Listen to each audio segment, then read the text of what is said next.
wish for something, pag pinagdasal mo yon, bibigyan ka ni Lord ng hardships. Yun yung gusto kong maintindihan nila eh. Kaya napapaganda ang takbo dahil nandito kayo. Maraming salamat. Kasi kung walang nanonood sa karera, walang gana yung mga kumakarera. Napakaganda ng racetrack natin dito sa Puerto Princesa. Maganda, malaki, maluwang. Magandang tignan sa mga tao dahil elevated and yung elevation changes na maganda. Since nag-pandemic, wala talaga. Inaabangan talaga nila pag puerto ng pakarera.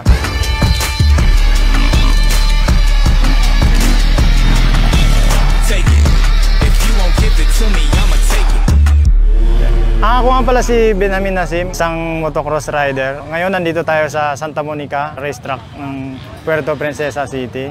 Start ako ng intermediate and then open, which is yun na yung pinaka-highlights ng category ng motocross. Tapos MX-35. Game time! We about to kick off. Ready? It's time to move the chains. You dig?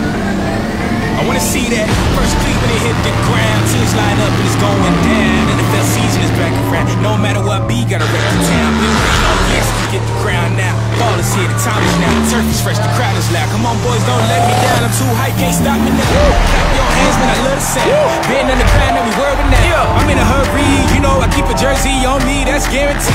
Show me the games, I need up the pickoffs, I need up the plays. I got that.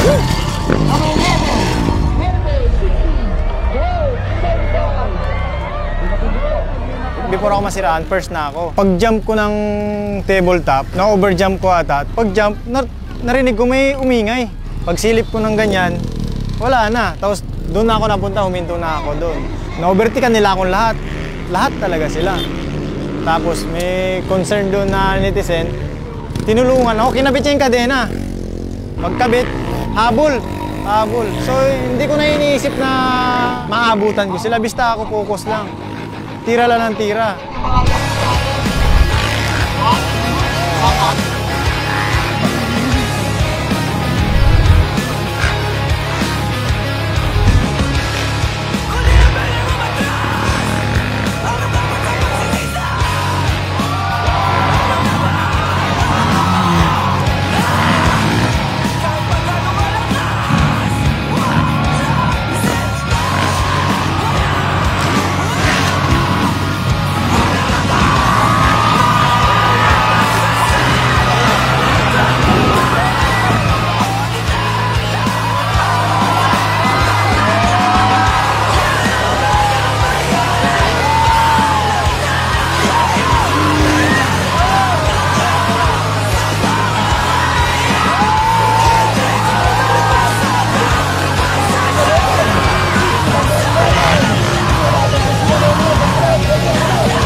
Last 3 laps? 3 laps o 4 laps? 3 laps ata. Naabutan ko ulit yung first. Lucky pa rin tayo na kahit nagka-problema, nabawi pa rin natin.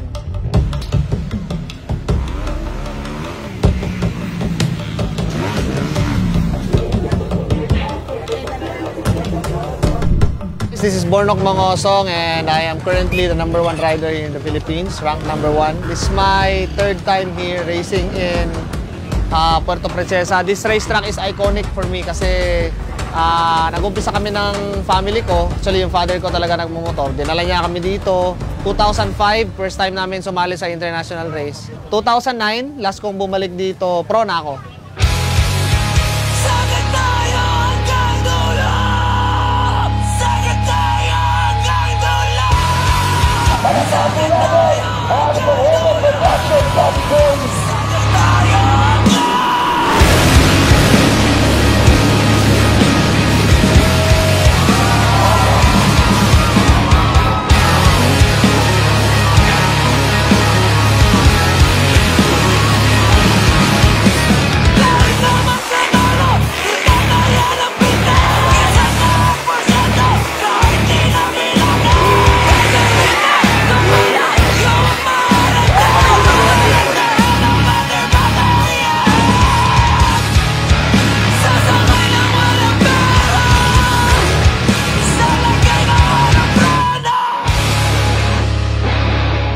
marami mong pagdadaanan.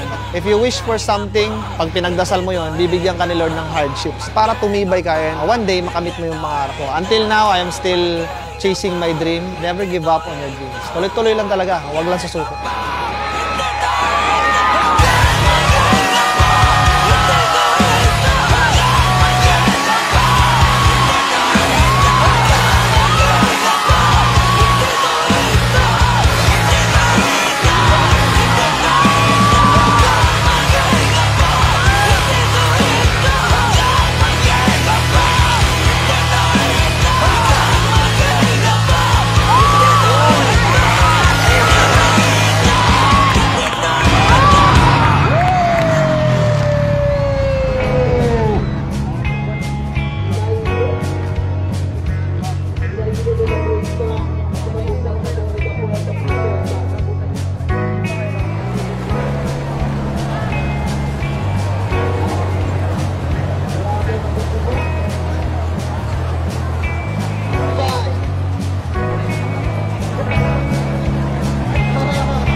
Take on the world someday. You got blood on your face. You're big.